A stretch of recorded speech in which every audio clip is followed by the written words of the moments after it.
બકુ મારી બેન માટે એક સારો છોકરો ગોતવાનો છે. આ તો શોધ ને. આજ સુધી તે કોઈ દી તેના પિયર પક્ષમાં તે મને સામેલ કર્યો.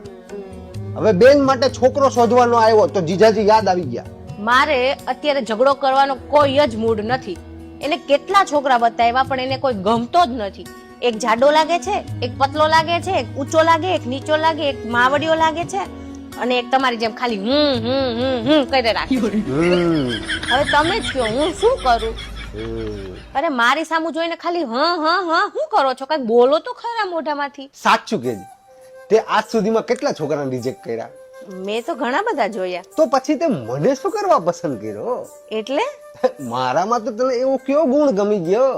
તમારામાં તો એકેય ગુણ નહોતો, પણ મને ખાલી છે ને તમારો આત્મવિશ્વાસ ગમી ગયો. બાકીના તો બધા ગભરાયેલા હતા, મને ઇમ્પ્રેસ કરવા માટે ખોટી ખોટી વાતો કરતા હતા. પણ તમે જે મને કીધું ને કે હું પરફેક્ટ નથી, ઓરિજિનલ છું અને ઓરિજિનલ રહીશ, ઈ મને બહુ ગમ્યું. વાહ, આજે તો દિલ ગાર્ડન ગાર્ડન થઈ ગયું યાર. હવે ખોટી વધારે છે ને નાટક ન કરો ને મને શાંતિથી તમે કહો ને. હું મને ટેન્શન આવે છે મારી બેન માટે. અરે તો તારી બેન ને કેને ઢોલ એપ ડાઉનલોડ કરે. ઢોલ?